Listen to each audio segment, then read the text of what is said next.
हमेशा सुख को खोजते रहते हैं।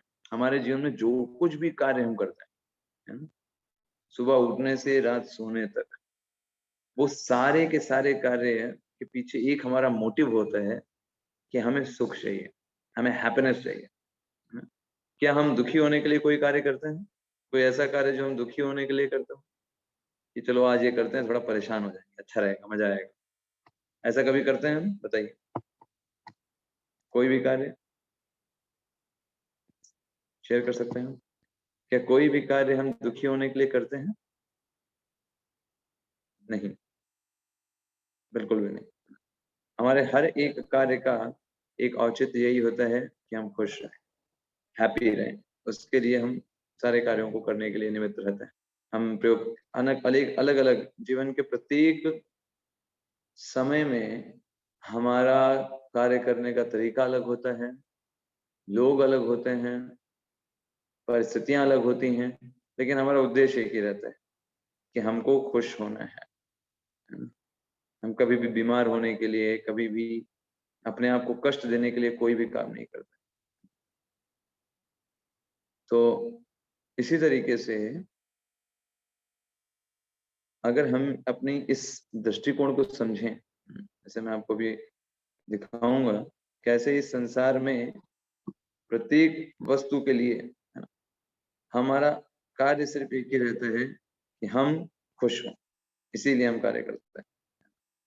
जैसे मैं आपको भी प्रेजेंटेशन दिखाता है, आपको इससे थोड़ा क्लियर हो जाएगा। तो आप देख पा रहे हैं पीपीटी? जी प्रभु जी। ओके, तो देखिए इस पूरे जगत में हर कोई व्यक्ति बस यही ढूंढ रहा है। क्या चीज को ढूंढ रहा है? चाहे वो स्त्री हो, पुरुष हो, बच्चा हो, चाहे कोई भी व्यक्ति क्यों ना हो, इस जगत में बस वो एक ही चीज को अपने जीवन में खोज रहा है। क्या है वो? बताइए, कोई गेस कर सकते हैं किस चीज को खोज रहा है वो? हाँ, हैप्पीनेस को। वो व्यक्ति हैप्पीनेस को खोज रहा है अपने पूरे जीवन, और प्रयास कर रहा है किसी ना किसी तरीके से उसको हैप्पीनेस मिल जाए, खुशी मिल जाए, सुख का अनुभव हो जाए, इन किन प्रकारेण। कोई व्यक्ति गेम खेलता है, कोई व्यक्ति पहाड़ों पर जाता है, कोई व्यक्ति अपने घर से थोड़े दिन के लिए, व्यक्ति ऑफिस जाता है। ये सबके पीछे पर्पस यही है कि हम खुश हो। अब देखिए हमारी सुख की तलाश कैसे चलती रहती है, छोटे पर से। जब आपको याद होगा कि जब हम बिल्कुल बहुत छोटे थे, तो हमारे लिए पूरा का पूरा जीवन जो है वो एक गुब्बारा हुआ करता था कि हमें गुब्बारा चाहिए है ना? कोई अगर हमसे कहता है कि भाई एक तरफ एक सेब रखा है, एक तरफ गुब्बारा रखा है, तो हम गुब्बारा उसको पसंद करना पसंद करते, क्योंकि हमें वो खुशी कहाँ दिख रही है? उस गुब्बारे में दिखाई दे रही है, जो थोड़ी देर में फूट जाएगा। उसमें हम खुशी खोजते हैं। छोटे छोटे खिलौने में हम खुश हो जाते थे। कोई आकर के ताली बजा देता था, हम खुश हो जाते थे। कोई हमको आकर के दुलार करता था, हम खुश हो जाते थे। तो जब हम छोटे बच्चे की तरह थे, उस समय हमारी खुशियां उन सीमित संसाधनों में संकुचित थी। फिर हम बड़े होते हैं, फिर हमें गुब्बारा पसंद नहीं आता, गुब्बारा तो बच्चों का काम। फिर हम अपने कहते नहीं, हमको तो साइकिल चाहिए, ट्राई साइकिल चाहिए। ट्राई साइकिल मिलेगी तो खुश हो जाएंगे, ट्राई साइकिल में हैप्पी होने लगे। गुब्बारा फिर पसंद नहीं आया, फिर समय धीरे धीरे बढ़ा गया, थोड़े और बड़े हुए। ट्राई साइकिल तो ये सब छोटे बच्चों की बातें हैं, हम तो गेम्स खेलेंगे। और फिर हम अनेक खेलों में रुचि रखने लग गए, और गेम खेलना, मित्र बनाना, इन सब में रुचि हो गई। फिर इसके उपरांत जब व्यक्ति बड़ा हो जाता है, तो वो उसका विवाह हो जाता है। वो सोचता है कि ये सब गेम्स वगैरह तो अलग बात है, लेकिन अगर हमको कोई, है ना, हम किसी से विवाह कर लेंगे तो हमारा जीवन संपूर्ण हो जाएगा। अभी हमारा जीवन संपूर्ण नहीं। तो वो सोचता है कि मैं अपनी पत्नी और पति में, वो सोचता है कि हमें हैप्पीनेस मिल जाएगी, खुशी मिल जाएगी उसमें। और फिर उसको थोड़ी देर बाद समझ आ जाता है इसमें भी खुशी नहीं। असली खुशी है जब मेरे पास खूब सारा पैसा हो तो पैसा होगा तो सारे लोग अपने आप अपने पास आ जाते हैं, पैसा नहीं होता तो कोई किसी को रिस्पेक्ट नहीं देता, कोई प्रेम नहीं देता।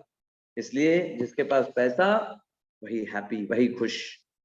तो हम पैसे में खुशी खोजने लगते हैं, पैसे कमाने में अनेक प्रकार से प्रयास करते हैं, और फिर ऐसे समय बीत जाता है, अंत में हम वृद्धावस्था को प्राप्त करते हैं। और फिर वृद्ध व्यक्ति जो होता है, अब तो कोई काम का नहीं रहा, तो वो सोचता है कि मेरे पोता पोती हों, उनको खिलाएं, उसमें वो आनंद को खोजता रहता है। लेकिन अब देखिए, जीवन के इन समस्त पड़ावों पर एक चीज कॉमन है। आप में से कोई बता सकता है क्या चीज कॉमन थी इन सब में? बताइए। जीवन के इन सारे पड़ावों में एक चीज कॉमन थी, हर एक पड़ाव पर व्यक्ति वही चीज को सोच रहा है। क्या है वो? कोई बता सकता है? आप में से गेस कर सकता है? प्रभु जी, मन हाँ, हैप्पीनेस। हर कोई व्यक्ति की अपनी एक अवधारणा है कि खुशी कहाँ से मिलेगी, है ना?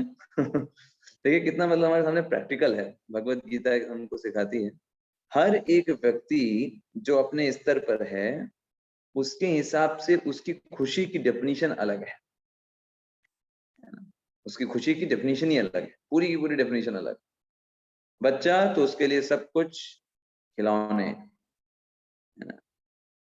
और बड़ा तो उसके लिए सब कुछ साइकिल, है ना? हम देखते हैं अपने जीवन, तो कैसे हम साइकिल से मोटरसाइकिल, मोटरसाइकिल से कार पे जाना चाहते हैं, कार से फिर एरोप्लेन में चलना चाहते हैं। तो खुशी, खुशी जो है वो हर कोई व्यक्ति प्राप्त करना चाहता है इस संसार में। अब देखिए, लोग हैप्पीनेस को प्राप्त करने के लिए क्या क्या नहीं करते। अनेक प्रकार के फैशन बनाते हैं लोग, है ना? आपने देखा है इन ऐसे प्रकार के लोग फैशन बना करके क्यों इस प्रकार के उटपटांग कपड़े पहनते हैं, या फिर उटपटांग वो अपने इन बालों को रखते हैं? क्योंकि उनको इसमें खुशी मिलती है, इसमें हैप्पीनेस मिलती है। कुछ भी करने के लिए तैयार हैं खुशी को प्राप्त करने के लिए, खुशी को प्राप्त करने के लिए, सुख की तलाश।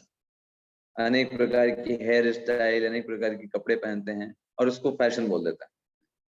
यहाँ तक कि कई कई बार तो लोग अपनी मृत्यु को भी दांव पर लगा देते हैं, अपने जीवन को दांव पर लगा देते हैं खुशी को प्राप्त करने के लिए। आपने देखा है लोग पैराशूट से, एरोप्लेन से कूद जाते हैं पैराशूट लेकर के, उनको मजा आता है उसको करने में। तो सोचिए, कोई व्यक्ति के अंदर जो खुशी को प्राप्त करने की इच्छा कितनी तीव्र है, इतनी तीव्र इच्छा है कि वो अपनी मृत्यु को भी नहीं देखना चाहता। सोचिए कितना हमारे अंदर खुशी को प्राप्त करने की इच्छा है, सुख को प्राप्त करने की इच्छा है। अगर हमसे कोई पूछे कि आप कितना सुखी होना चाहते हैं, तो हम इतना इतना इतना इतना, तो हम क्या बोलेंगे? कितना खुश होना चाहते हैं? How much? सबसे ज्यादा, सबसे ज्यादा हम सबसे ज्यादा, सबसे ज्यादा खुश होना चाहता है। कोई कमी नहीं चाहिए उसमें हमको, खुशी में किसी भी प्रकार की, है ना? सबसे ज्यादा खुश होना चाहता है, ना इतना ना इतना, इतना सारा खुशी होना चाहता है। और हमसे कोई पूछे अच्छा कितना कितना दुखी होना चाहते हैं, इतना इतना इतना इतना, कितना दुखी होना चाहते हैं, तो हम क्या बताएंगे? सबसे कम। सबसे कम। दुखी सबसे कम होना चाहते हैं, सुखी सबसे ज्यादा होना चाहते हैं। तो एक्चुअली शास्त्र भी हमको यही बताते हैं कि आत्यंतिक दुख निवृत्ति, आत्यंतिक सुख प्रवृत्ति। अब देखिए इतने सारे लोग गेम्स खेलते हैं, क्रिकेट, फुटबॉल, वॉलीबॉल, है ना? आप जब सोचो उसमें है क्या? अब एक व्यक्ति एक लकड़ी का बैट लेकर के खड़ा है, दूसरा व्यक्ति एक बॉल बना रहा है, वो फेंक रहा है उसके ऊपर, और वो व्यक्ति जो है वो लकड़ी से मार रहा है, और सब 10-12 लोग उस बॉल के पीछे दौड़ रहे हैं। अरे भाई ये है क्या? कुछ नहीं है वो, लेकिन लोगों को खुशी मिलती है तो कर रहे हैं। तो खुशी को प्राप्त करने के लिए लोग कुछ भी करते हैं इस संसार में। हम देखा जाता है अनेक प्रकार के खेल कूद, अनेक प्रकार के गेम्स हैं, बनाए गए हैं सिर्फ किस लिए? हैप्पीनेस के लिए।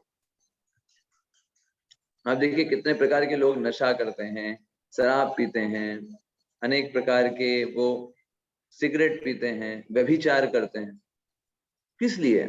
अगर कोई उनसे पूछा जाए क्या भाई आपको नहीं पता है कि सिगरेट पियेंगे तो कैंसर हो जाएगा, मृत्यु तक हो सकती है, लेकिन वो परवाह नहीं करते। वो कहते हैं हमको अभी मजा मिल रहा है ना, अभी खुशी मिल रही है ना, इसलिए हम करेंगे।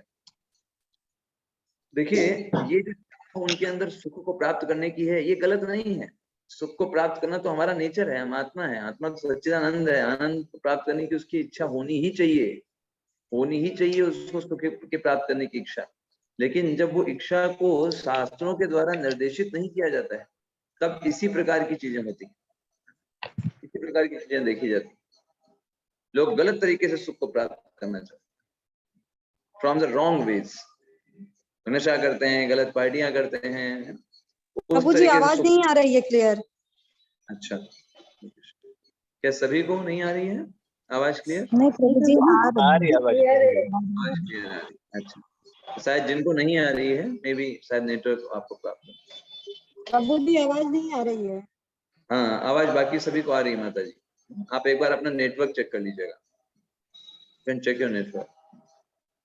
तो कुल मिला के हम डिस्कस कर रहे हैं कि लोग खुशी को प्राप्त करने के लिए कुछ भी करने को तैयार हैं, कितना भी पैसा खर्च करने को तैयार हैं, अपना समय खर्च करने को तैयार हैं, अपना स्वास्थ्य खराब करने को तैयार हैं, लेकिन उनको हैप्पीनेस चाहिए, इसलिए वो प्रयास करने में लगे हुए हैं। तो ऐसे ही ये जो सुख की चाह है, हम मानते किन चीजों में सुख है? अगर हम अपने आसपास अवलोकन करें, हम किन चीजों में सुख को खोजते हैं? आप देखिए, लोग सुख खोजते हैं कि अरे बढ़िया हमको खाने को मिल जाए, है ना, जबरदस्त, मन भर के जो मन हो सो खाएं, और खाने में जितनी ज्यादा सुविधाएं होंगी उतना हम खुश। वो लोग खाने में खुशी को खोजते हैं। कभी कभी ऐसा होता है कि जीभ जो होती है वो कहती है और खाना है और खाना है, पेट कहता है नहीं नहीं अभी मेरे अंदर एकदम जगह नहीं बची है, जीभ कहती है थोड़ा सा और ले लेते हैं, थोड़ा सा और ले लेते हैं, लेकिन पेट के अंदर उतनी जगह ही नहीं है। लोगों को अपच हो जाती है क्योंकि वो ज्यादा खा लेते हैं जीभ को ध्यान में रख करके। तो आप सोचिए, इस जीभ से आप कितना खुशी प्राप्त कर सकते हैं? बहुत लिमिटेड। जैसे मैं आपको बोलूं, अगर मान लीजिए आपको रसगुल्ला बहुत पसंद है, तो कितने रसगुल्ले आप खा सकते हो एक बार, बताइए? How many? 2-3 5। देखो, सबका अलग अलग लेवल है। तो कोई बता रहे हैं 2, कोई बोल रहे हैं 5, और कोई 10 वाले भी हैं कोई? 1 प्रभु जी 4 4 है ना? खा सकते हैं। हाँ, प्रभु तो जी अभी देखिए, हम इन चीजों में खुशी को खोज रहे हैं, लेकिन ये कितने लिमिटेड है, हम उससे ज्यादा ले ही नहीं पाएंगे। बस 4 रसगुल्ले में खत्म, सारा जो खुशी थी गई। अब रसगुल्ले को देख बेकार लगेगा, हटाओ भाई रसगुल्ला बहुत खा लिया। ऐसे ही सोना, लोग सोचते हैं सोने को बढ़िया मिले, एकदम है एसी रूम हो, है ना, लोग लगा मिलना चाहिए, नींद एकदम बढ़िया हो, निद्रा में बढ़िया खुशी होगी, तो उससे उससे अच्छी चीज मानते हैं। एक बार तो एक व्यक्ति शुक्रवार को सोया और रविवार को उठा, इतना दिन सो गया, एक पूरा का पूरा दिन सो गया वो, सब लोग हंस रहे थे उसके ऊपर। लेकिन आप देखो, हम एक लिमिट तक ही सो सकते हैं, है कि नहीं? क्या आप बहुत काल तक सो सकते हो, बहुत समय तक? नहीं प्रभु जी। नहीं प्रभु जी नहीं हो पाएंगे। तो वो भी आपकी एक लिमिट है, वो आप लिमिट के अंदर ही कर सकते हो। तो देखो, जितनी चीजों में हम सुख को खोज रहे हैं, उनकी एक लिमिटेशन है, वो एक लिमिट में है। ऐसे ही समागम, स्त्री पुरुष संबंध, तो उसकी एक लिमिटेशन है ना, आप उससे अधिक नहीं कर सकते। ऐसे ही सबसे लास्ट में अपनी सुरक्षा, आहार, निद्रा, भय और मैथुन। तो ये जितनी इन 4 चीजों में हम खुशी को खोजते हैं, इनकी भी एक लिमिटेशन है, इन सारी चीजों की। ये अनलिमिटेड हम नहीं ले सकते, इनकी एक लिमिट है। और अगर हम इन चारों चीजों को देखें, तो ये सब चीजें तो जानवरों के पास भी हैं। क्या उनको खाने को नहीं मिलता है क्या? बताइए बताइए। आहार, निद्रा, हाँ, आहार, निद्रा, भय और मैथुन, ये चारों चीजें जानवर भी कर रहे हैं। अगर हम इन्हीं 4 चीजों में खुशी को खोज रहे हैं, तो क्या हम मनुष्य के लेवल पर अपने आप को बोल सकते हैं? बताइए। नहीं प्रभु जी। नहीं प्रभु। अभी देखिए, क्या जानवरों में मित्र नहीं होते क्या? बहुत मित्र होते हैं। क्या जानवर लोग मनोरंजन नहीं करते क्या? डॉल्फिन को देखिए, कितना मनोरंजन करती, क्या जानवरों के पास परिवार नहीं होते क्या? बहुत परिवार होते हैं, उनमें बहुत इमोशंस होते हैं एक दूसरे के लिए। बहुत ज्यादा। ये सब चीजों में तो जानवर भी कर ही रहे हैं, तो हम उनसे स्पेशल कहाँ हो गए, है ना? हम उनसे स्पेशल नहीं है, हम भी तो इन्हीं 4 चीजों में खुशी को खोज रहे हैं। इवन अगर आप ये देखो, जानवर हमसे इन चारों चीजों में बहुत आगे हैं। अगर खाने में हमारा और हाथी का कंपैरिजन कर दिया जाए, कौन जीतेगा खाने में, बताइए? हाथी, हाथी, जीतेगा, हाथी, है ना? हाथी जीत बिल्कुल जाएगा। हाथी जीतेगा। आप क्या हाथी। खा पाओगे हाथी के आगे? कभी कभी लोग कंपेयर करते हैं, कहते हैं चलो हम और हमारी और आपकी कंपटीशन हो जाए, है ना? किसका कंपटीशन? कि हम और आप में देखते हैं कौन ज्यादा गोलगप्पे खाएगा, ज्यादा रसगुल्ले कौन खा सकता है। हाथी के साथ कंपैरिजन करो, बोलो कर पाएंगे? नहीं प्रभु जी। कोई कंपैरिजन नहीं हाथी के सामने। हाथी 1-1 टन भोजन खा जाता है एक बार में। सोने में अगर भालू से कंपेयर करें तो सो पाएंगे? 6 महीने सोता है भालू एक साथ, पोलर बियर 6 महीने एक साथ सो जाता है, आप उतना नहीं सो सकते। वहीं अगर हम मैथुन में कंपेयर करें तो मैथुन में जो कबूतर हैं वो सबसे ज्यादा मैथुनरत प्राणी माने जाते हैं, सबसे ज्यादा मैथुनरत प्राणी माने जाते हैं। तो उनकी अपेक्षा हम उनमें भी पीछे हैं। और ऐसे ही अगर हम रक्षा की बात करें तो जानवर हमसे अच्छे से अपनी रक्षा कर पाते हैं। हमें रक्षा करने के लिए कुछ बाहर की चीजों की आवश्यकता होती है, जानवरों के पास तो बड़े बड़े दांत होते हैं, उनको भौंकना आता है, डरा सकते हैं और बच जाते हैं। तो ये 4 चीजों तो जानवर भी कर ही रहे हैं, इनमें आनंद तो जानवर भी प्राप्त कर ही रहे हैं। इसमें हमारी स्पेशलिटी क्या हो गई? क्या हमने बहुत बड़ा काम कर दिया मनुष्य बन करके, अगर इन्हीं 4 चीजों में खुशी को खोज रहे हैं तो? कोई बड़ी बात नहीं। ये चारों चीजें मनुष्य भी कर रहे हैं और पशु भी कर ही रहे हैं, समान है उन दोनों में, कोई अंतर नहीं है उनमें और हम में। चाहे आहार, निद्रा, भय और मैथुन, देख लीजिए चारों चीजें आपके सामने हैं। पशु भी कुछ ना कुछ खा ही रहे हैं, पशु भी सोते ही हैं, पशु भी मैथुन करते ही हैं, पशु भी अपनी रक्षा कर ही लेते हैं। जैसे जानवर होते हैं वो अपनी रक्षा करते हैं, हम भी अपनी रक्षा कर रहे हैं, है ना? आर्मी है हमारे पास, हम अपने देश की रक्षा कर रहे हैं, अपने घर की रक्षा कर रहे हैं ताले लगा करके। जानवर भी अपनी रक्षा करते हैं, उनका जो भी घर बनाते हैं। तो इसमें कोई हम विशेष काम नहीं कर रहे हैं जो अलग हो, ऐसा कुछ काम। तो इतना सब कुछ करने के बाद अगर बोला जाए मनुष्य को डिफाइन करिए, तो मनुष्य फिर वही है कि भाई ये कह दिया जाए कि हाँ ये क्या है, द्विपाद पशु है पशु ही, क्योंकि सारे काम तो पशु वाले ही कर रहे हैं। बस अंतर क्या है कि ये 2 पैरों वाला पशु है, बाकी सब लोग 4 पैरों पे चलते हैं, ये जो पशु है बेचारा 2 पैरों पे चलता है। बस अंतर इतना ही है, द्विपाद पशु है जब तक व्यक्ति इन्हीं 4 चीजों के लिए प्रयास करता है, आहार, निद्रा, भय और मैथुन। अगर मैं आपसे एक विश्लेषण करने को बोलूं और कहूं जरा आप एनालिसिस करो, है ना? मैं आपसे पूछूं, बताइए बाज जो है वो ज्यादा दूर तक देख सकता है या मनुष्य? बताइए। बाज, बाज, बाज बाज की दृष्टि बहुत तेज होती है। बहुत तेज होती है। हाँ, अगर आपकी और घोड़े की रेस करा दी जाए, कौन जीतेगा? घोड़ा, घोड़ा जीता, आपसे कहीं तेज दौड़ सकता है वो, घोड़ा जीत आपसे जाए। कहीं तेज दौड़ पाएगा। अगर आपकी और एक कुत्ते की एक कंपैरिजन कर दिया जाए कि सूंघने की शक्ति किसमें अधिक मात्रा में, कुत्ते कौन में जीतेगा? होती, कुत्ते, कुत्ते में होती। कुत्ते में।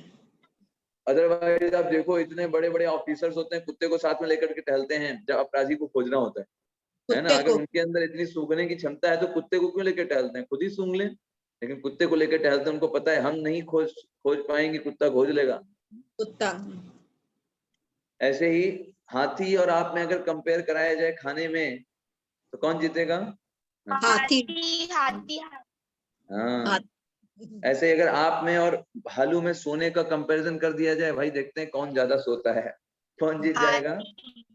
भालू, भालू, भालू, भालू। भालू भालू। जीत जाएगा। और आप में और कोयल में कंपैरिजन कर दिया जाए कि भाई कौन सुरीला गाना गाता है ना? तो कौन जीतेगा? कोयल, कोयल। कोयल कोयल कितना प्यारा बोलती है, कितना प्यारा गाती है। तो आप देखो ये सारे पशु हम अपने से कंपेयर करें तो हमसे कहीं गुना अच्छे हैं, है कि नहीं? हमसे बहुत अच्छे हैं वो, हर एक क्षेत्र में हमसे बहुत आगे हैं। तो फिर हम किस क्षेत्र में अच्छे हैं? ये सोचने वाली बात हो जाती है, हम किस क्षेत्र में अच्छे हैं?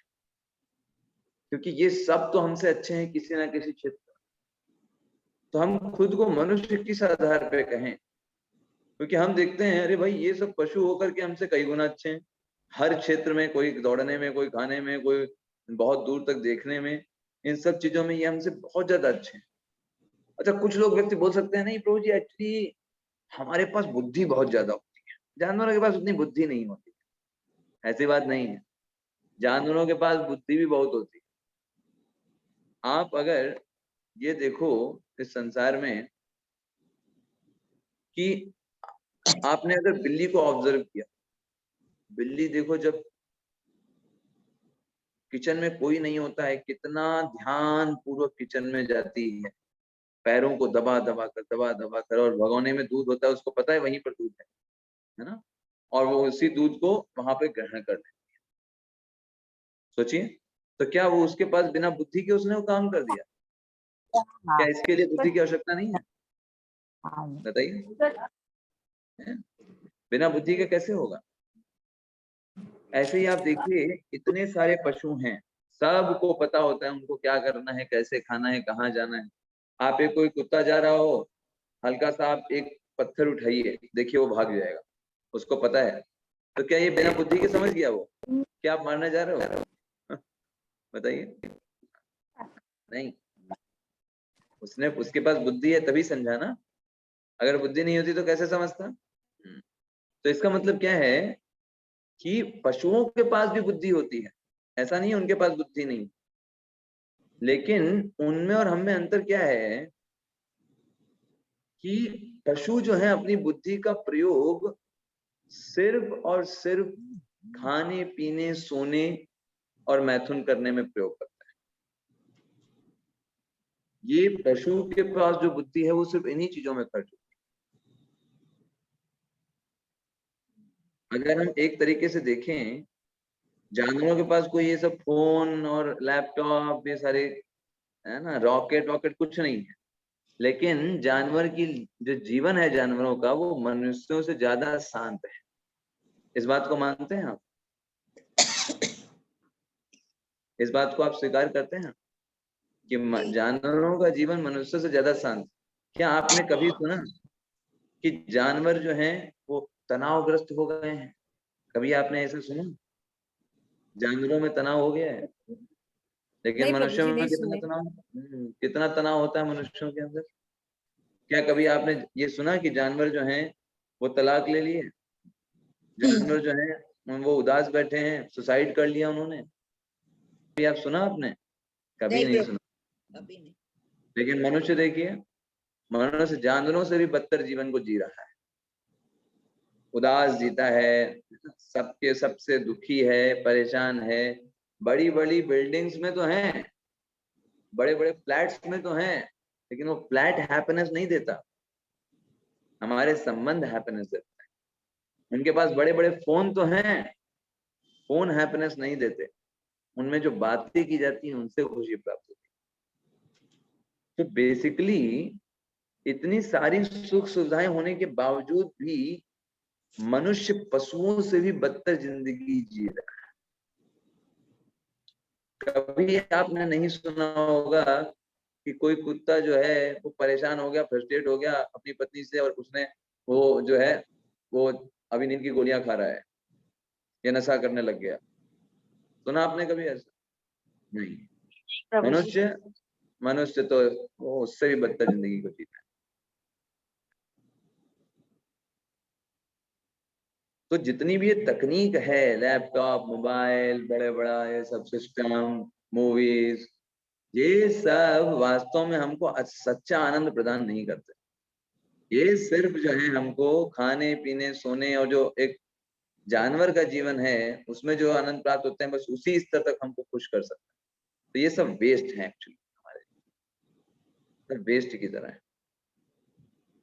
अब देखिए यही चीज लिखा हुआ है, जानवरों में कोई दंगा नहीं, कोई आत्महत्या नहीं, कोई तलाक नहीं, कोई नस्ली दवाएं नहीं लेते हो, मनुष्य ये सब कुछ करता है। तो क्वेश्चन उठता है, तो भाई ऐसा है कौन सी चीज जिससे हम ये कह सकें कि मनुष्य जो है वो जानवरों से बढ़िया है? कौन सी चीज है ऐसी, जब कोई बताना चाहेगा? प्रभु जी भगवान की भक्ति। भगवान की भक्ति प्रभु जी। ओके, और भगवान की आध्यात्मिक भक्ति। की ओर, आध्यात्मिक की ओर जाना। ओके, तो क्या ये पशु नहीं कर सकते? बुद्धि बुद्धि है प्रभु जी, उनके पास बुद्धि होती है मनुष्यों के पास, और जानवरों के पास वो बुद्धि नहीं होती है। जानवरों के पास भी बुद्धि होती है, और बुद्धि का बुद्धि प्रयोग करते हैं, लेकिन जैसे वो अपनी जो चेतना होती है वो सही गलत की डिसीजन वो नहीं ले पाते हैं, लेकिन मनुष्य ले पाते हैं। एक तरीके से पशु भी हल्का फुल्का ले लेते हैं। जैसे मान लीजिए कोई पशु है आपके घर पे आया और आपने उसको डंडा दिखाया, डंडे से मारा, अगले दिन वो पशु आपके घर पे नहीं आएगा।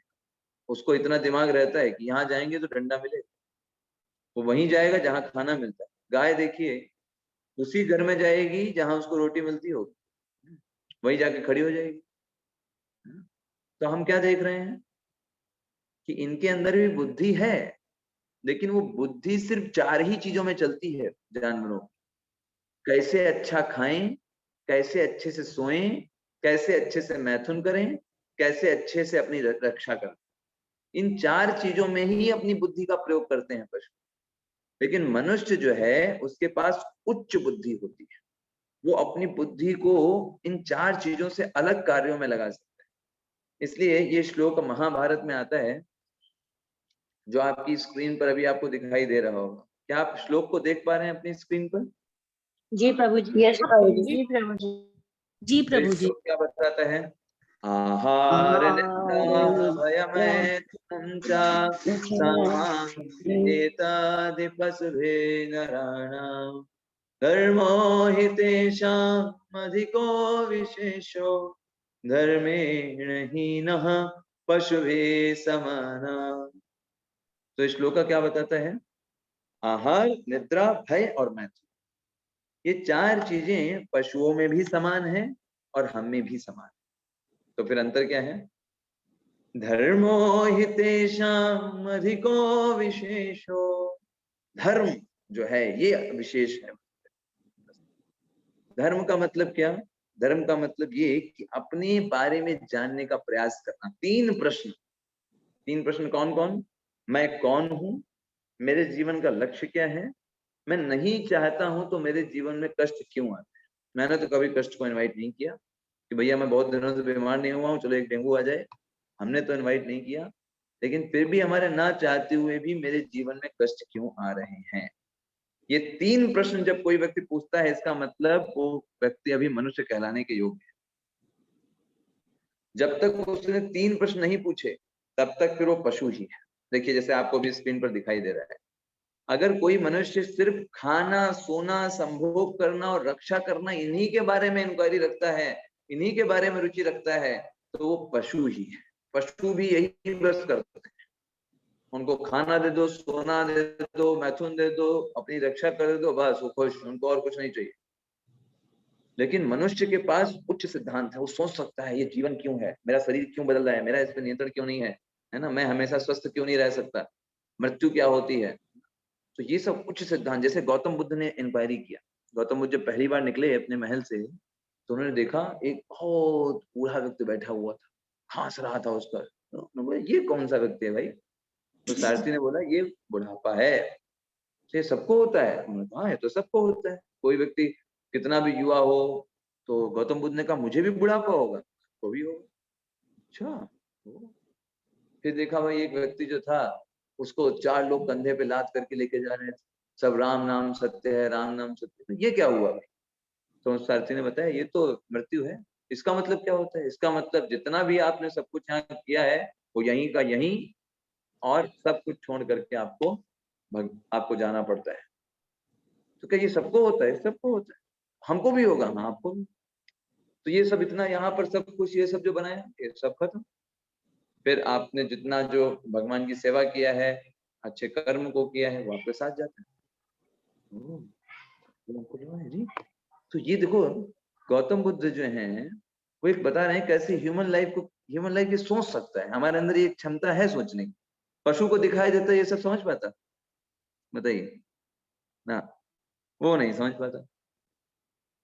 तो इसीलिए ये चीज हमको अलग बनाती है, ये चीज हमको अलग बनाती है। तो आप देखेंगे आध्यात्मिक जीवन में हम इन्हीं चीजों के बारे में डिस्कशन करते हैं, है ना।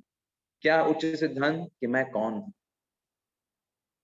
मेरा क्या एग्जिस्टेंस, परम भगवान है कि नहीं है, भगवान कौन है ना? और सफलता का रहस्य क्या है, कैसे अपने जीवन को हम सफल कर सकते हैं, कैसे अपने जीवन में एक सच्चे मार्गदर्शक को ढूंढ सकते हैं, है ना। मृत्यु के बाद भी क्या जीवन होता है क्या, या बस यही सब कुछ है। सर्वोच्च व्यक्ति कौन है जो सब कुछ नियंत्रण कर रहा है, वो व्यक्ति कौन है। ऐसे ही हम देख सकते हैं क्या हमें जीवन में जो चाहिए वो मिल सकता है। ये सब उच्च सिद्धांत है। अनंत सुख अगर प्राप्त करना हो तो क्या किया जाए, बहुत सुख अगर प्राप्त करना है तो उसके लिए क्या है। अगर कोई चीज हमको असंभव दिखाई दे रही है उसको हम संभव कैसे बना सकते हैं। हम भाग्य बनाते हैं या भाग्य हमको बनाता है, ये सब हायर इंक्वायरीज है। जैसे अगर भगवान एक है तो इतने सारे धर्म क्यों, अच्छे लोगों के साथ बुरी बातें क्यों होती, ये सब क्या है, हायर इंक्वायरीज। और भी बहुत कुछ, है ना। तो ये सारी चीजें आपको आंसर मिलता है कहाँ पर, हमारे शास्त्रों। जो कोई व्यक्ति सही मार्गदर्शन में शास्त्रों का अध्ययन करेगा उनको इन सारे प्रश्नों का आंसर मिल दे देते हैं शास्त्र। कौन है, कहाँ से आए, कैसे हम आध्यात्मिक जगत को प्राप्त कर सकते हैं। तो हर एक व्यक्ति इन सारे आंसर्स को प्राप्त करके अपने जीवन को सफल बना सकता है ना। अपने जीवन को क्या बना सकता है, सफल बना सकता है। अदरवाइज आप देखो इस संसार में हर कोई व्यक्ति जो है वो परेशान है, क्योंकि वो एक तरीके से युद्ध कर रहा है। हमारे जानते हैं जीवन में सबसे बड़ी समस्या क्या है, सबसे बड़ी हमारी समस्या है कि हम जो है वो कार्य करना चाहते हैं खुशी को प्राप्त करने के लिए। किसको, खुशी को प्राप्त करने के लिए। लेकिन हमको यही नहीं पता है कि दुख है क्या। दुखों की गलत डेफिनेशन होने के कारण हम सुख को भी प्राप्त नहीं कर पाते, सुख को प्राप्त नहीं कर पाते। जैसे अगर मैं आपसे पूछूं आपके जीवन में दुख क्या है, आप क्या बताएंगे, बताइए बताइए, दुख की परिभाषा बताइए। आपके हिसाब से दुख की क्या परिभाषा है, कोई बताना चाहेगा, क्या दुख है हमारे जीवन में। जो चीज हम चाहते हैं वो नहीं मिलती है तो दुखी हो जाते हैं। Okay, good, very nice. जितनी जितनी हरे उम्मीद कृष्णा होती है प्रभु जी। उतनी नहीं मिलती है, वो भी है हरे प्रभु जी। हरे कृष्णा प्रभु जी। हरे कृष्ण। और जो किसी को बीमारी से दुख होता है, किसी को कोई बीमार होता है तो वो सोचता है कि मैं बीमार हूँ, मैं जल्दी ठीक हो जाऊं, या इस समय में भी ऐसा हो जाता है। किसी को पैसे का है तो किसी को कुछ घर का है, मकान का है। हरे करेक्ट, कृष्ण। हाँ, हरे कृष्ण। हरे कृष्ण किसी प्रभु न जी। किसी को हर तरीके का दुख होता ही है। हरे कृष्ण प्रभु जी। जो हरे भी कृष्ण। इच्छा हम अपनी पूरी करना चाहते हैं, अगर वो पूरी नहीं होती है तो हमें उसके लिए बहुत दुख होता है। करेक्ट, प्रभु जी, हम बहुत अच्छा। असंतोष के कारण भी दुखी रहते हैं, संतुष्टता नहीं होती है और की जिज्ञासा लगी रहती है, इसीलिए दुखी होते हैं ज्यादा। जो हम लोग सुख चाहते हैं वो सुख ना मिलने के कारण ही जिंदगी भर हम लोग दुखी रहते हैं, पूरी जीवन बढ़िया। ओके, गुड, और बहुत बढ़िया। प्रभु जी ये भी है कि जो कुछ हमारे साथ ही गलत होता है वो भी हमारे साथ ही क्यों हो रहा है, ये ऐसा, ये भी दुख देने का एक हाँ, कारण है। Correct, correct. देखिए हमारे दुख की अलग अलग परिभाषाएं हो सकती हरे कृष्ण प्रभु जी। लेकिन जैसे हरे कृष्ण, जैसे अभी माता जी ने बताया कि हम ऐसा नहीं, हम बुरे नहीं, फिर भी हमारे साथ बुरा क्यों है, बुरा क्यों होता है। सही बात, हमारे साथ बुरा क्यों होता है। तो ये सब चीजें हमको दुखी प्रदान करती हैं, हम दुखी हो जाते हैं इन सब अनुभवों से।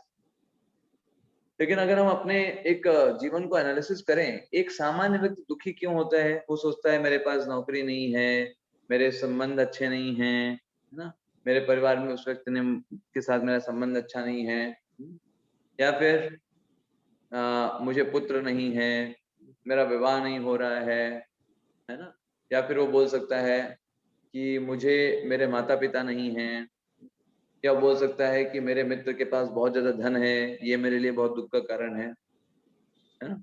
तो बहुत सारी चीजें बता सकता है अपने माइंड से जो उसको परेशान कर रहे हैं। लेकिन अगर सही तरीके से देखा जाए, ये कोई भी वास्तविक दुख नहीं है। ये सारे के सारे दुख जो हैं ये कंपैरिजन के कारण है। जैसे मैं सिंपल से आपको एक बात बताऊं कि एक अंधा व्यक्ति है तो वो देख नहीं सकता, तो उसको उसका दुख है कि मैं देख नहीं सकता।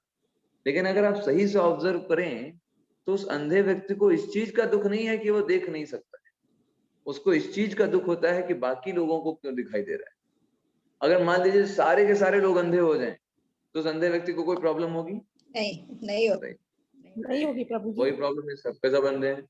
लेकिन वो देखता है वो नहीं चल पा रहा है, बाकी सब लोग दौड़ रहे हैं, भाग रहे हैं, तो उसे लगता है काश मेरे पास भी आंख होती, कितना अच्छा होता। ऐसे ही संसार में सब लोग जिसको देखते हैं उसके कारण आकर्षित होकर कहते हैं काश मेरे पास भी होता। तो अपने आप को संतुष्ट रखना चाहिए, संतोषम परमम धनम।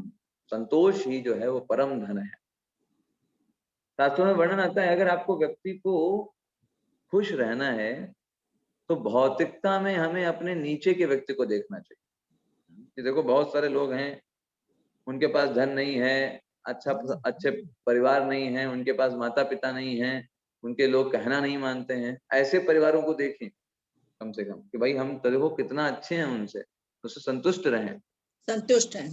हाँ। और आध्यात्मिक रूप से हमें अपने ऊपर से ऊपर के व्यक्ति को देखना चाहिए कि देखो वो व्यक्ति कितना अच्छे से भक्ति कर रहा है, ऐसे करना चाहिए भक्ति। मैं देखो है ना बस खाता हूँ सो जाता हूँ, खाता हूँ सो जाता हूँ, वो देखो कितना डेडिकेटेड है। तो आध्यात्मिक रूप से प्रगत व्यक्ति को देखना चाहिए और हमें आगे बढ़ने का प्रयास करना चाहिए। भौतिक रूप से हमें नीचे के व्यक्ति को देख करके संतुष्ट रहना चाहिए कि भगवान ने जितना दिया है बहुत दिया है, बहुत लोगों के पास वो भी नहीं। जी प्रभु जी, सही बात है। तो अदरवाइज हम छोटी छोटी चीजों से परेशान होते रहते हैं, छोटी छोटी चीजें हमको परेशान कर जाएंगी। भगवान इसलिए शास्त्र बताते हैं एक्चुअली वास्तविक समस्याएं वो हैं जिनके 3 पैरामीटर पर जो खरी उतरती है, तब उनको बोला जाता है कि हाँ ये वास्तविक समस्या है। जैसे मैं आपको भी दिखाता हूँ वास्तविक समस्याओं से रिलेटेड।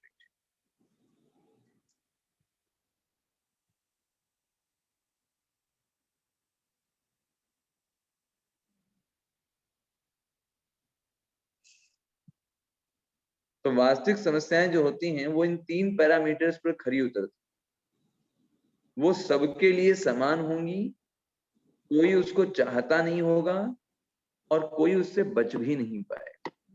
तब कहा जाएगा हाँ ये जो है वास्तविक समस्या है, तब उसको माना जाएगा कि ये वास्तविक समस्या है। जस्ट एक मिनट।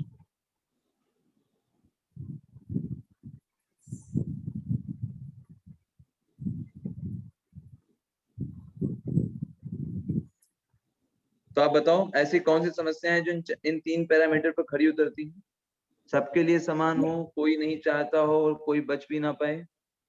मृत्यु प्रभु जी, डेथ। हाँ मृत्यु, बिल्कुल सही, बिल्कुल सही बताया माता जी। और बताइए। बुढ़ापा प्रभु जी, बुढ़ापा और रोग, ठीक। और कोई बचा? एक अभी बचा है। जन। हरे कृष्ण प्रभु जी। कोई बीमारी से भी कोई बच नहीं सकता और अपने किए हुए कर्म से भी कोई नहीं बच सकता। देखिए ये असली समस्याएं हैं। ये असली समस्याएं हैं, और इनको बोलते हैं पहली समस्या है जन्म। जन्म लेना ही पड़ता है। सोचिए 9 महीने हम एक बंद कोठरी में रहते हैं, वहीं पर हमको सब उसी जगह पर मल मूत्र सब विसर्जित करते हैं, उल्टा टंगे रहते हैं, हिल नहीं सकते, डुल नहीं सकते। कितनी बड़ी समस्या है हमारे लिए। और इसीलिए तुलसीदास जी लिखते भी हैं, जन्मत मरत दुसह दुख होई। जन्म लेते समय और मरते समय बहुत कठिनाई होती, ऐसे मृत्यु भी कम कष्टदायक नहीं होती। गरुड़ पुराण के आधार पर 40,000 भिक्षु जब एक साथ काटते हैं, जितनी पीड़ा का अनुभव होता है उसको मृत्यु कहता है। हमारा एक छोटा सा खून खो जाए तो हम कितना परेशान हो जाते हैं, जब पूरा का पूरा शरीर ही निकाल दिया जाएगा तो कितनी तकलीफ हो। Is not easy. मृत्यु जो है बहुत बड़ी समस्या है, इसको टाल नहीं सकते। ऐसे बुढ़ापा, पूरी की पूरी कॉस्मेटिक इंडस्ट्री इसी पे जा रही है। पैसा उनको कहाँ से मिल रहा है? लोग बूढ़े नहीं दिखना चाहते। इतने प्रकार के तेल, साबुन, बॉडी लोशन व्यक्ति क्यों यूज कर रहा है? क्योंकि उसको बूढ़ा दिखना नहीं। लेकिन कब तक छुपाएगा वो? बुढ़ापा तो निकलेगा ही एक ना एक। और ऐसे ही अगला है रोग, व्याधि। ये भी उसको कभी ना कभी आती रहती है, चाहे वो किसी भी स्टेज में हो। रोग तो कभी भी हो सकता है। और इसके अलावा 3 प्रकार के ताप तो अलग हैं ही। आध्यात्मिक क्लेश, आदि भौतिक क्लेश और आदि दैविक क्लेश तो उसको फोकट में मिलता है, फ्री ऑफ कॉस्ट, है ना। 4 पे 3 फ्री। 4 असली कष्ट और 3 फ्री हैं। ये कभी भी मिलेंगे। आप बचपन में हो, बुढ़ापा हो, युवावस्था हो, तीनों क्लेश हमेशा मिलते रहे। आध्यात्मिक क्लेश मतलब तन और मन के द्वारा दिए गए कष्ट। आदि भौतिक क्लेश मतलब अन्य जीवों के द्वारा दिए गए कष्ट। और आदि दैविक क्लेश मतलब प्राकृतिक आपदाओं के द्वारा दिए गए कष्ट। ये जीवन की प्रत्येक अवस्था में मिलते रहते हैं। सोचिए, है ना, कितना अजीब है। और व्यक्ति तड़पता रहता है इनके लिए। अपना मन, उसका शरीर कष्ट दिया करता है, दूसरे जीव उसको कष्ट देते रहते हैं, और इस तरीके से वो व्यक्ति जो है परेशान होता रहता है। इस तरीके से व्यक्ति की जो व्यथा है वो वैसी ही चलती रहती है हमेशा।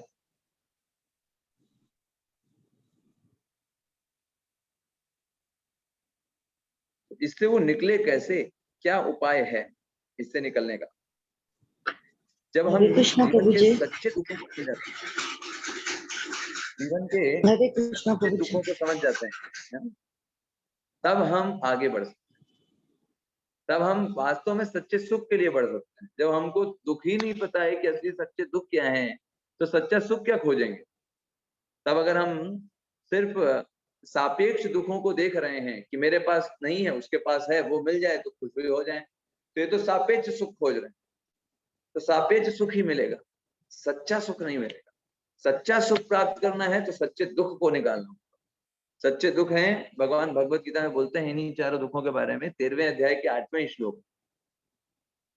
जन्म मृत्यु जरा व्याधि दुख दोषानुदर्शनम। ये जो 4 दुख हैं, वास्तव में इनको हमको देखना चाहिए।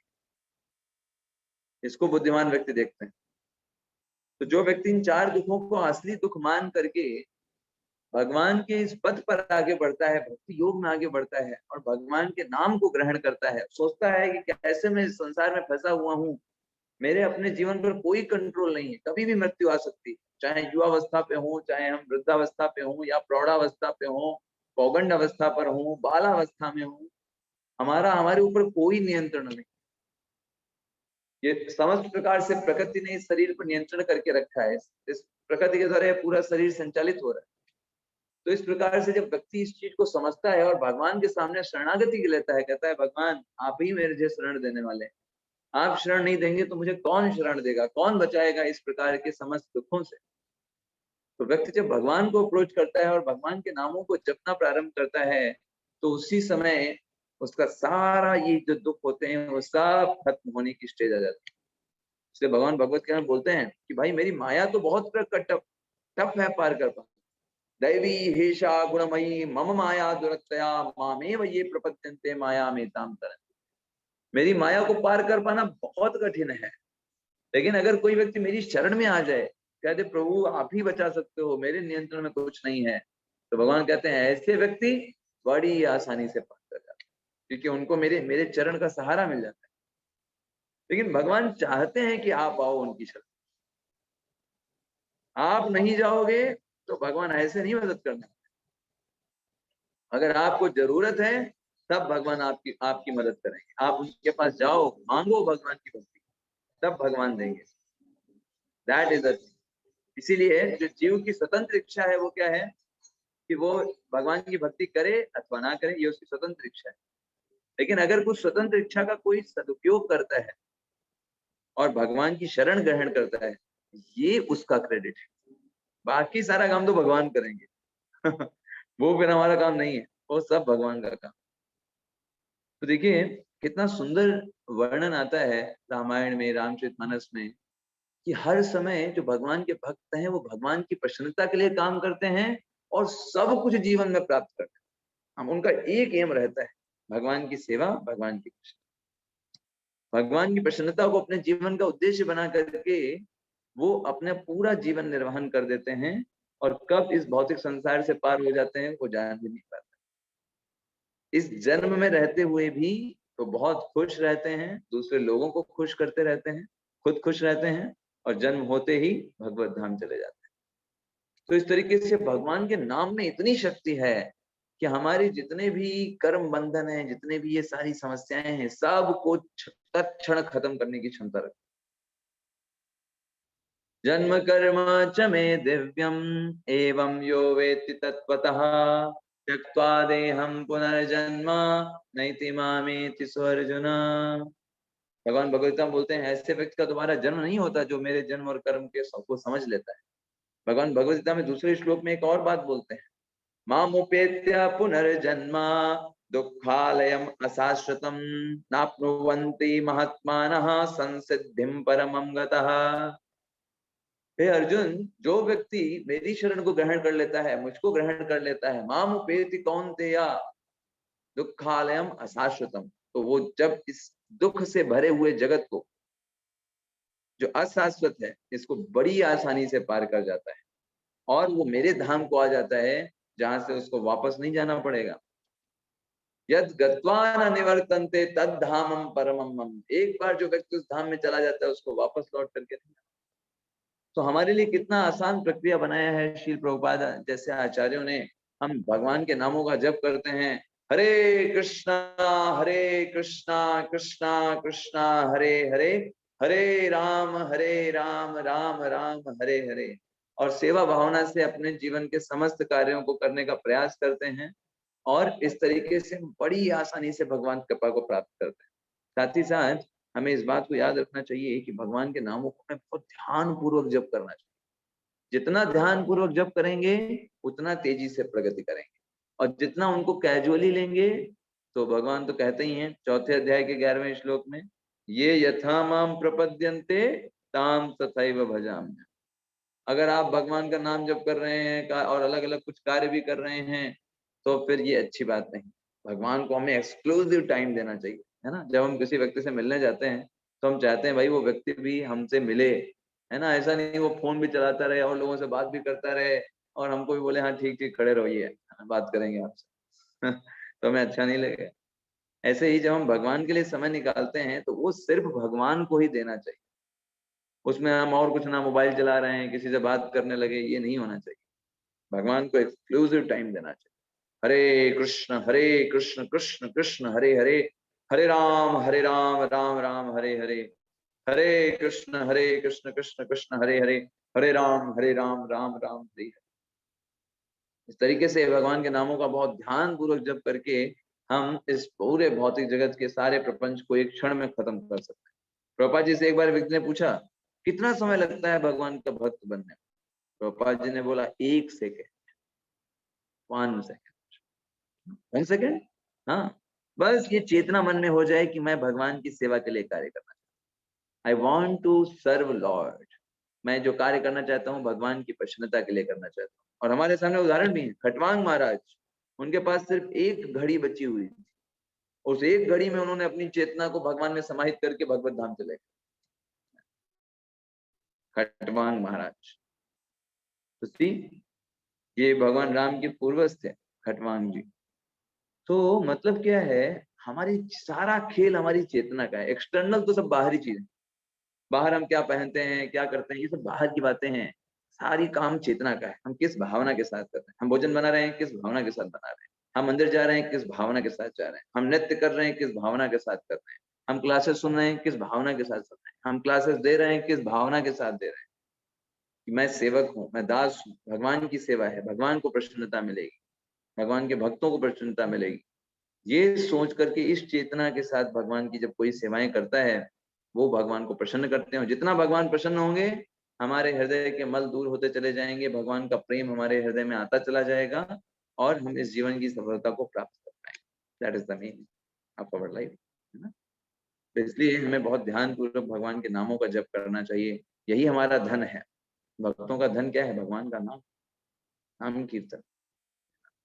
नाम संकीर्तनम यस्य सर्व पाप प्रणाशनम, वो भगवान का नाम जो समस्त प्रकार के पापों को नष्ट करने की क्षमता रखता है। प्रणामो दुख समनस तम नमामि हरिम परम, ऐसे भगवान के नामों को मैं प्रणाम करता हूँ जो समस्त प्रकार के कलमश, समस्त प्रकार की अपवित्रता को खत्म कर देता है। तो ऐसे भगवान के नामों को हमें ग्रहण करना चाहिए अपने जीवन में। तो हम आज यहीं पर विराम देंगे आज के सत्र को।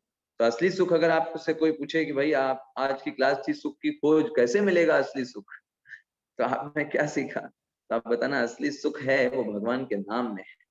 भगवान का नाम ये असली धन है। जितने जिसके पास ये धन है वही व्यक्ति सुखी है। राम नाम की लूट है, लूट सके सो लूट, अंत समय पछताएगा जब प्राण जाएंगे छूट। राम नाम के हीरे मोती मैं बिखराऊं गली गली, ले लो रे कोई राम का प्याला, शोर मचाऊं गली गली। क्योंकि आप बाकी सब चीजें रह जाएंगी, जिनको आप दौलत मानते हो, जिसको ऐश्वर्य मानते हो, अपनी प्रतिभा मानते हो, अपना टैलेंट मानते हो, सुंदरता मानते हो, अपनी प्रसिद्धि मानते हो, ये सब का सब धरा का धरा रह जाएगा, है ना। तो बहुत सुंदर वो श्लोक में आता है ना, कि सभी लोग ध्यान से सुन लो, एक दिन ऐसा आएगा धन दौलत और माल खजाना यहीं पड़ा रह जाए। मिट्टी होगी तेरी काया, चर्चा होगी गली गली, ले लो रे कोई राम का प्याला, शोर मचाऊं गली गली। मैं गली गली में जाकर के शोर मचा रहा हूँ, भगवान का नाम जप कर लो, भगवान का नाम जप कर लो, क्योंकि बाकी सब चीजें जो हैं वो धरी की धरी रह जाए। तो जितना हमारे लिए आवश्यक है एज अ ड्यूटी, हम उनको करें, जो भी हमारा रोल है, और अपना समय, मुख्य समय अपने हिसाब से हम भगवान के लिए निकालें। तब हमारे मनुष्य जीवन की सार्थकता है ना। तब उसे बोला जाएगा बुद्धिमान व्यक्ति। तस्सैव हेतो प्रवर्तेत कोविदो ना लभ्यते। उस चीज के लिए काम करना चाहिए जो चीज इस पूरे जगत में कहीं पर भी प्राप्त नहीं हो सकती, तब वो बुद्धिमान व्यक्ति है। चाहे वो स्वर्ग लोक में चले जाओ, भक्ति नहीं कर पाओगे, नीचे भी चले जाओ, भक्ति नहीं हो पाएगी। भक्ति सिर्फ मनुष्य योनि में व्यक्ति अच्छे से कर सकता है, ये बहुत ही सूटेबल बॉडी है। तो इसलिए उस काम के लिए इस मनुष्य जीवन को प्रयोग करना चाहिए, तब व्यक्ति की सार्थकता है ना। इसलिए प्रत्येक दिन भगवान के नामों का बहुत ही प्रेम पूर्वक, भगवान की सेवा मान करके, भगवान की प्रसन्नता मान करके हमें जप करना चाहिए। हरे कृष्णा कृष्णा कृष्णा हरे हरे, हरे राम राम राम हरे हरे। जय गुरु श्री प्रभुपाद की जय, गौर भक्त वृंद की जय। हरे कृष्णा। तो आपका अगर कोई प्रश्न है? हरे कृष्ण। प्रभु जी, एक चीज और पूछना, बतानी थी आपको। जैसे हम किसी के दुख में भी तो दुखी होते हैं ना, जैसे किसी को बहुत दुखी देखते हैं तो मन बहुत दुखी होता है। हरे कृष्ण। तो ये अच्छी बात है, ये जो दुख है ये अच्छा दुख है। दुख की भी स्थितियां होती हैं, तो अगर हम किसी दूसरे के दुख को देख करके दुखी हो रहे हैं, ये अच्छा दुख माने। ये दुख जो है हमको बांधने वाला नहीं है। हाँ, बांधने वाला नहीं। क्योंकि हम वैष्णव जन तो होते हैं, वो तो दूसरे को दुख को देखकर दुखी होते हैं। वैष्णव जन तो तेने कहिए जे पीड़ पराई जाने रे। लेकिन दूसरी चीज इंपॉर्टेंट क्या है, हम दुखी हो रहे हैं, उसके लिए हम निदान क्या कर रहे हैं? क्या उसको हम भगवान से जोड़ रहे हैं? या फिर उसको कोई भौतिक चीज दे करके ही खत्म कर दे रहे हैं। अगर हम भगवान से जोड़ रहे हैं तब हम वास्तव में उसके लिए दुखी थे, अदरवाइज तो हमने सिर्फ फॉर्मेलिटी किया है ना। ये चीज यहाँ पे समझना है। और किसी का कोई प्रश्न है? साष्टांग प्रणाम प्रभु जी। हरे कृष्ण। हरे कृष्ण। हरे कृष्ण प्रभु जी। हरे कृष्ण। हरे कृष्ण और प्रभु जी। किसी का कोई प्रश्न है? हरे कृष्ण। ठीक है, तो फिर हम यहीं पर विराम देते हैं आज की क्लास को। हरे कृष्णा प्रभु जी। जय हरे कृष्णा प्रभु जी। धन्यवाद। हरे कृष्ण प्रभु जी। हरे।